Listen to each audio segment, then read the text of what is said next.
Hello friends, इस video में हम बात करेंगे ब्रीच ऑफ कॉन्ट्रैक्ट कब होता है।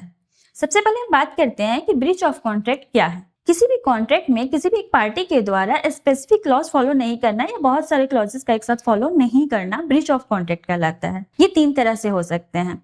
सबसे पहला मटेरियल ब्रीच, दूसरा माइनर ब्रीच और तीसरा एंटीसिपेटरी ब्रीच। अब हम इन तीनों को अलग अलग समझेंगे।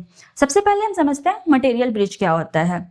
जब किसी कॉन्ट्रैक्ट में किसी सिग्निफिकेंट या इंपॉर्टेंट क्लॉज को फॉलो नहीं किया जाता है और उससे सर्विस या बिजनेस डायरेक्टली अफेक्ट होती हैं तो उसे मटेरियल ब्रीच कहते हैं। फॉर एग्जांपल, हमने किसी कंपनी को कोई एक स्पेसिफिक गुड्स को डिलीवर करने का ऑर्डर दिया है और वो कंपनी डिफेक्टिव या डैमेज्ड गुड डिलीवर करती है, तो ऐसे केसेस मटेरियल ब्रीच के अंदर आते हैं। दूसरा है माइनर ब्रीच।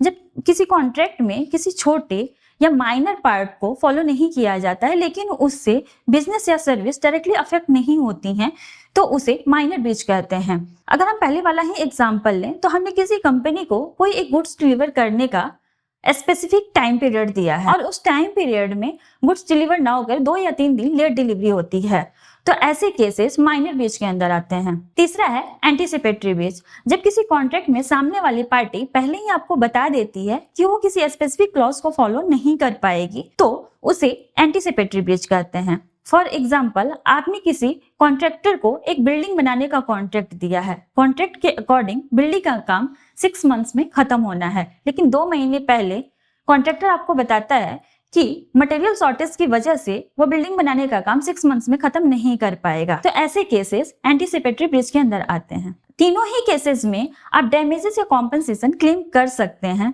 लेकिन एंटीसिपेटरी ब्रीच के केस में आपको स्पेसिफिक टाइम पीरियड का वेट करने की जरूरत नहीं है। जब आपको कॉन्ट्रैक्टर बता देता है कि वो स्पेसिफिक क्लॉज फॉलो नहीं कर पाएगा, तभी आप इमीडिएटली डैमेजेस या कॉम्पेंसेशन क्लेम कर सकते हैं। Thank you.